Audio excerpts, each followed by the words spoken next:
Good afternoon, Ambassador Gopinath Pillai, Chairman of ISAS, distinguished guests, ladies and gentlemen. On behalf of the Institute of South Asian Studies, or ISAS, I warmly welcome you to this afternoon's book launch for India Today, Economy, Politics and Society, come panel discussion. To start off, it is my pleasure to invite Professor Tan Taeyong, Director of ISAS, to deliver the opening remarks. Professor Tan, please.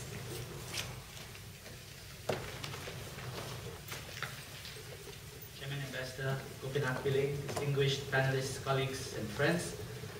First of all, let me extend a very warm welcome to all of you to this afternoon's book launch and panel discussion.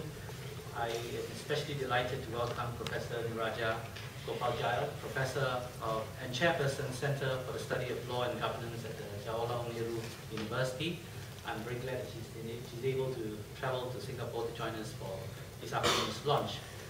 Now, those of you who have been following ISAS activities for the past few years will realize that we've been launching a number of books recently, most of them written, in fact all of them written by ISAS faculty.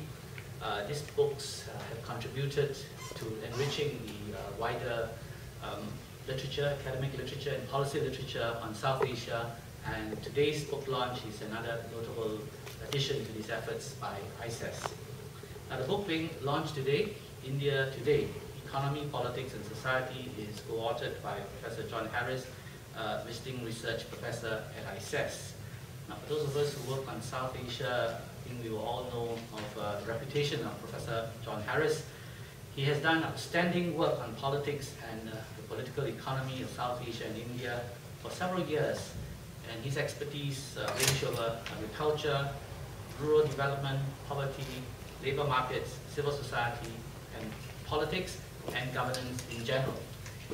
He has been doing extensive field work in India for decades, and I take my hat off to him because he continuously goes to do this very difficult field work in India, and he has not eased off after all these years. So I'm really inspired by his personal example.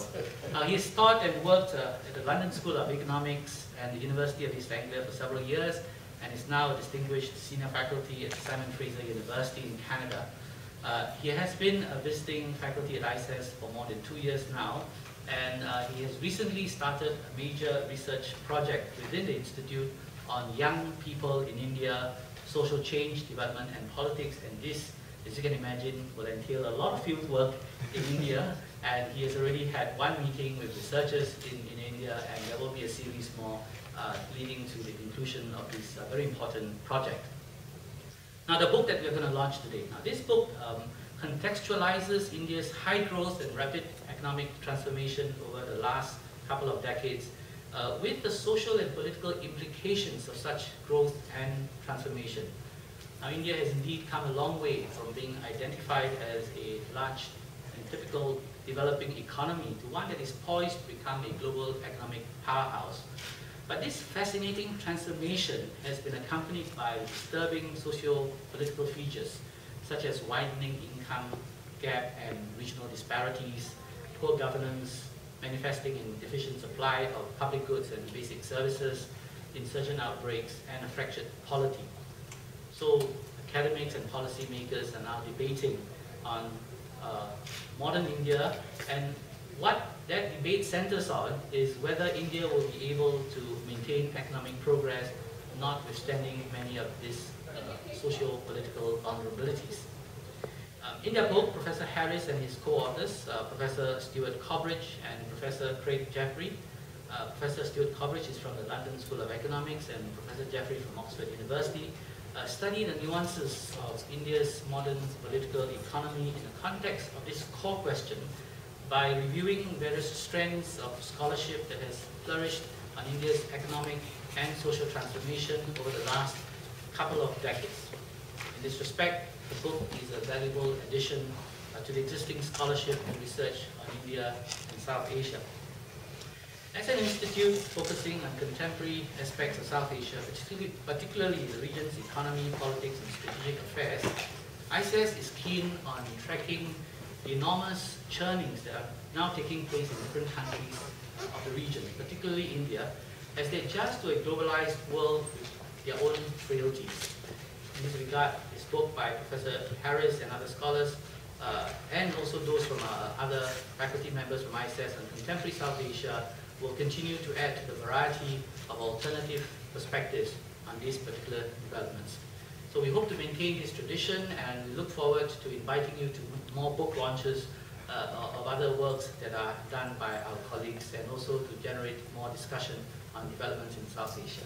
So I take this opportunity once again to welcome all of you to this afternoon's event, and I hope that we'll have a fruitful discussion that follows. Thank you very much.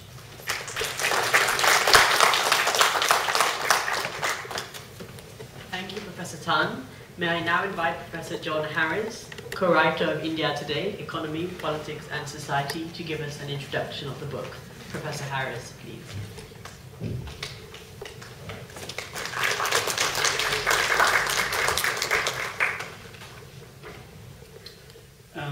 Well, first, thank you, Professor Tantayong, for those very, very kind remarks.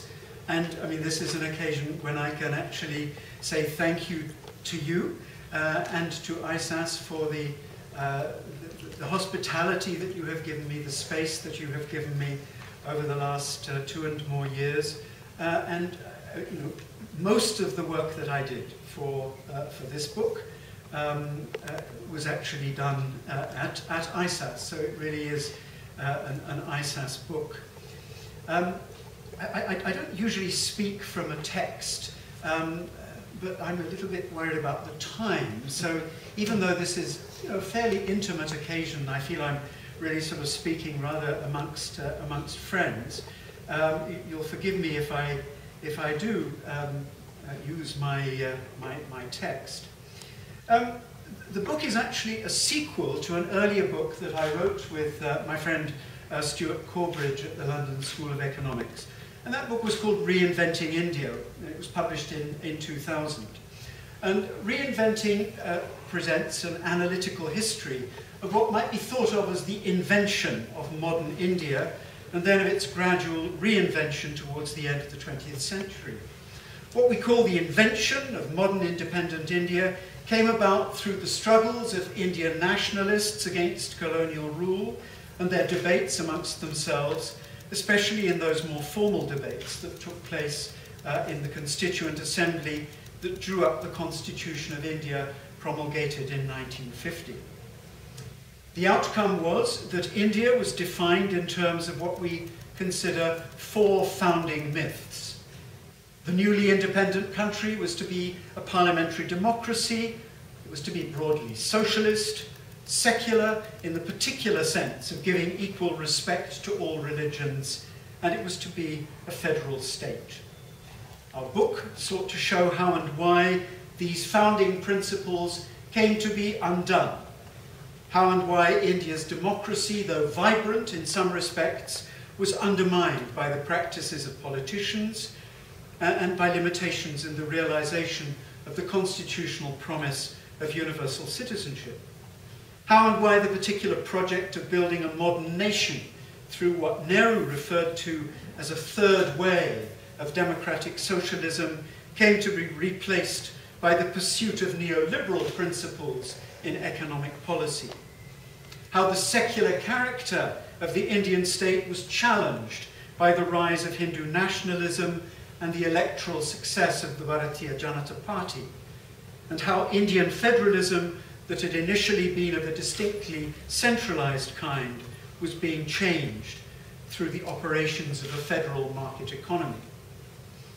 As Stuart Corbridge and I saw it, both the shifts in economic policy that took place in the 1990s and the rise of Hindu nationalism could be seen as elite revolts in the context of the increasing plebeian assertiveness most clearly reflected in the emergence of a new generation of political leaders from amongst the OBCs and the Dalits, the likes especially of Mulayam Singh Yadav in UP, Lalu Prasad Yadav in Bihar, and the Dalit leader Mayawati. By about 2000, when Reinventing was published, India was still, of course, formally a democracy, but there was little indication that there was much of what we might call substantial democracy. the broad, substantive, perhaps would be a better word, substantive democracy. The very broad developmental objectives of the Nehruvian state had been replaced by a single-minded commitment to economic growth to be achieved by the dedicated pursuit of economic liberalism.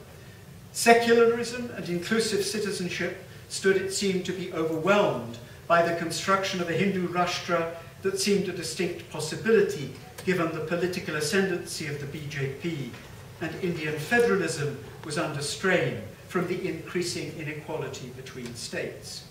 I just thought it was worthwhile recapping a little what we had said, sorts of things that we had argued in the earlier book, because I want really, in a way, to look back to around 2000, because what India Today, this book, is rather about what has happened over the last decade or so. It is, I should say, I think that I should full tribute to my co-authors, Stuart Corbridge, who's now Deputy Director, actually, of the LSE, and Craig Jeffrey, and I'm very proud of the fact that Craig Jeffrey, now a full professor at Oxford, is actually our former student. It's an attempt on our part to write contemporary history, but the book is organised thematically around a series of questions. When and why did India take off? How have the poor fared? Why hasn't economic growth delivered more for Indian workers? Is the Indian state delivering on promises of inclusive growth and social justice? Has India's democracy been a success? Is the government of India becoming more responsive? Has the rise of Hindu nationalism halted? Why has Maoism become such a force in rural India? Does India have a civil society? Does caste still matter? How much have things changed for Indian women? Can India benefit from its demographic dividend? It's a pretty comprehensive treatment, I think, though there are some obvious gaps, notably in regard to the environment. I think we also wish that we'd been able to dedicate a chapter as well to what is going on in India's big cities. What I thought I'd do now, rather than trying to summarize our answers to that long list of questions that we've raised, I thought I'd rather like to point to what I consider to be fundamental factors that influence the ways in which India is changing economically, socially, and politically. There are three key factors as I see it. Firstly, the class character of the Indian state. Secondly, the failure of the structural transformation of the economy. And thirdly, the persistence and the deepening of inequality, which is still substantially legitimated by hierarchical social values. I can perhaps best explain how I understand the class character of the Indian state by reference to what it is not. It is not a developmental state in which a strong executive is able to provide incentives to private capital, including, if necessary, by getting the prices wrong or governing the market, to use the key phrases of the best studies of East Asian developmental states, that by Alice Amsden of South Korea and of Robert Wade on Taiwan. But the executive of the developmental state doesn't only set up incentives for business. It combines this with a capacity for disciplining private capitals. For example, by the switching off of support for companies that aren't successful in export markets. The Indian state, it seems to me, has never had this capacity, in spite of the rhetoric of some politicians, including Nehru at times, and in spite of legislation such as that directed against monopolies. I mean, just to pause for a moment, you know, Jawaharlal Nehru sometimes participated in debates in the Lok Sabha in which there was a lot of, you know, fiery talk about nationalization and so on. But very often he was just a couple of days later talking to Fiki in Calcutta or something and saying something rather different to big business people.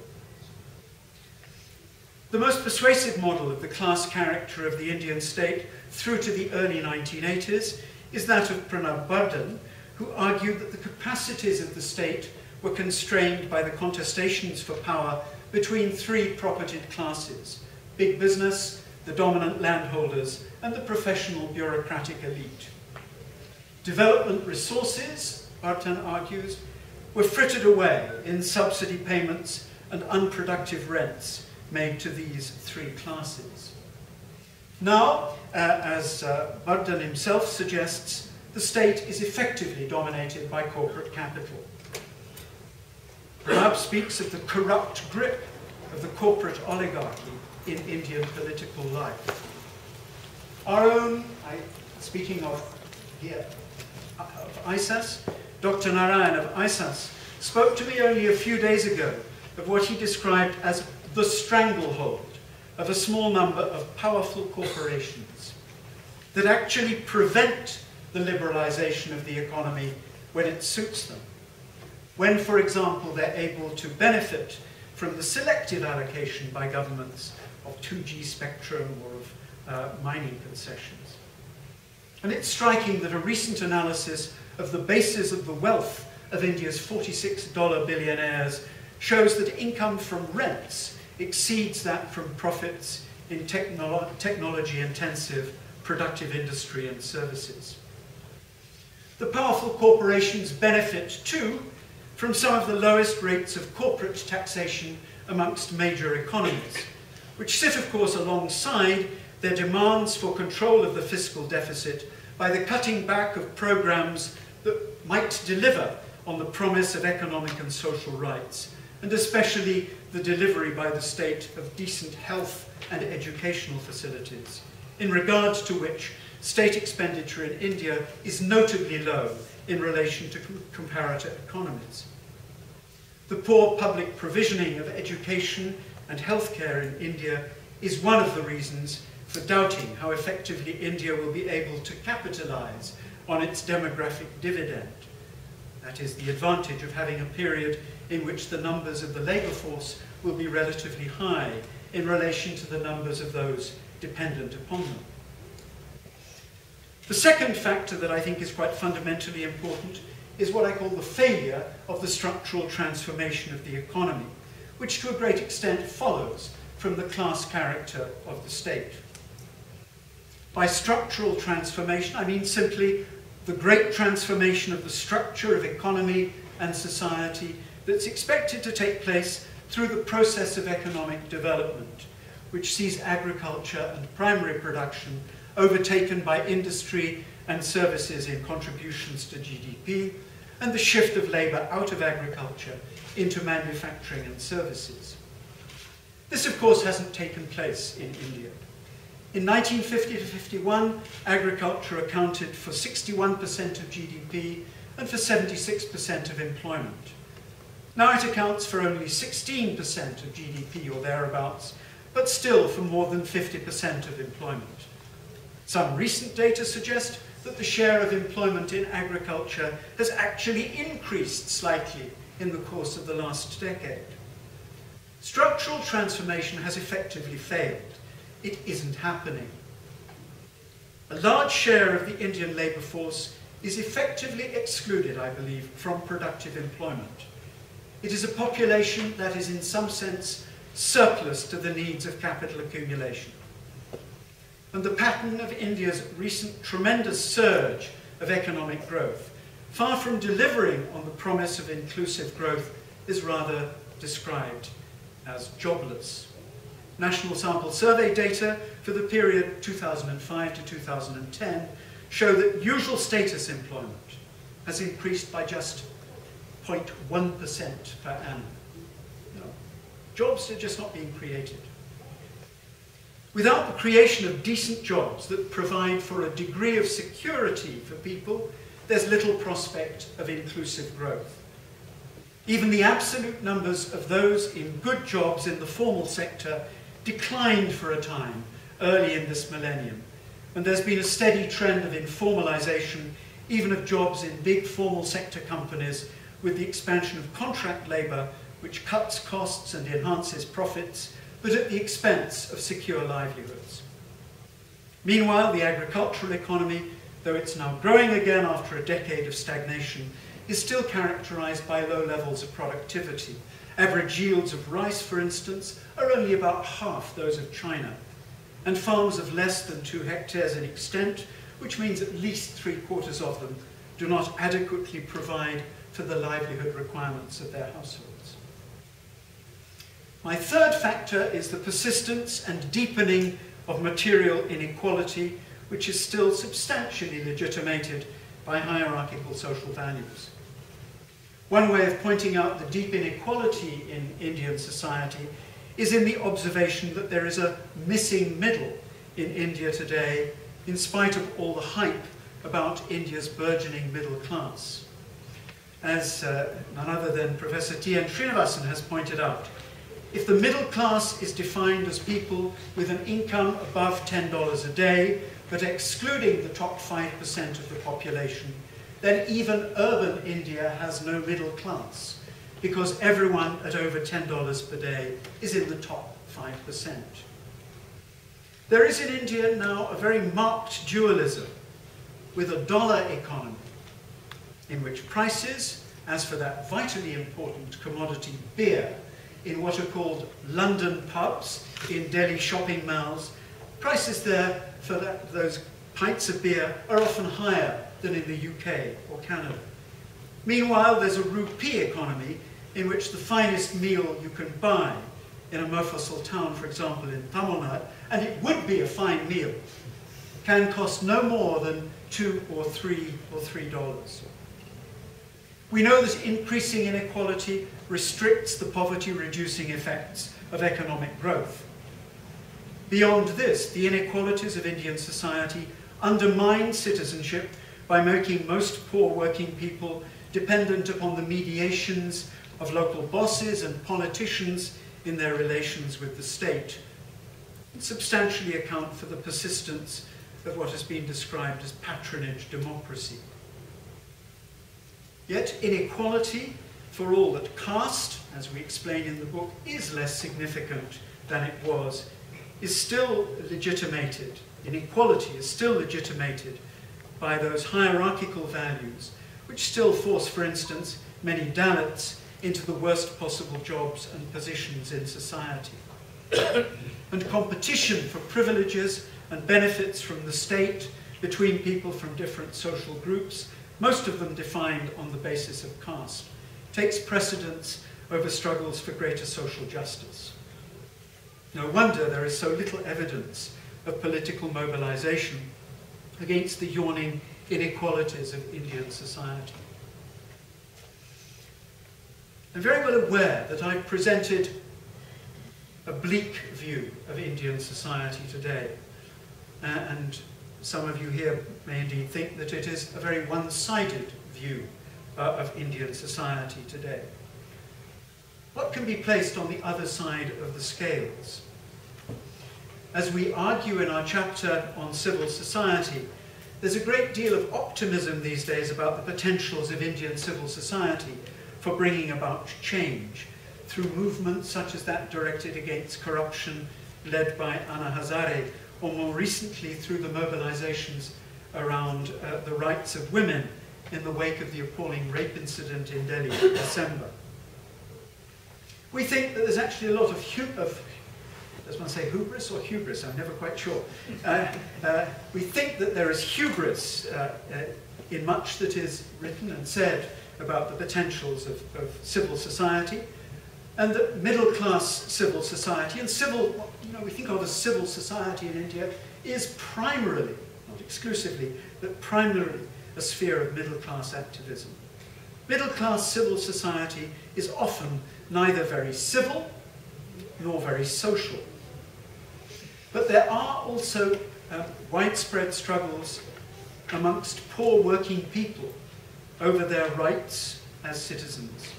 Struggles, in a sense, for the establishment of a civil society in bastis, joggi-jopris, squatter settlements. I know I'm a little bit of a romantic about it, but I think of something called the Pen Urme Ekam, Women's Rights Association in Madras, in Chennai, which is a movement of poor women from slums, many of them who've been subjected to domestic violence, working in construction sites as domestic labour. They're struggling for women's rights, which they tie together, quite rightly, with the struggle for the right to somewhere to live and the right to a livelihood. And of course, those three sets of rights do go together.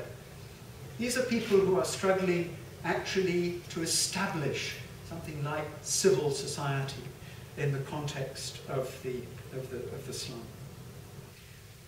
It's a very long shot, talking about the long term, but I believe that there is reason for hope over the long term through the diffusion of these values of democratic citizenship through Indian society. Thank you very much.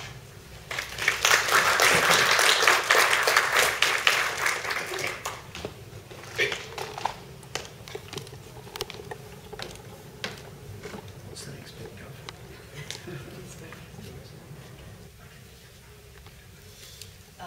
Thank you, Professor Harris. May I now invite Ambassador Gopinath Pillai, Chairman of ISAS, to join Professor Harris on stage.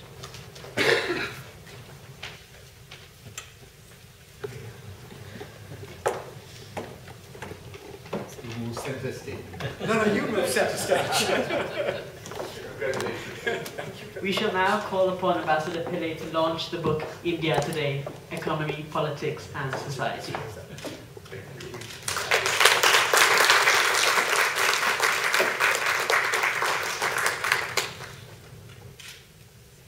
That's it. That's a nice picture of him. Wow, who is this guy? I recognize him, right? May I now invite Professor Pant Tayong for a group photo, please? Oh, Yeah. oh. Yeah.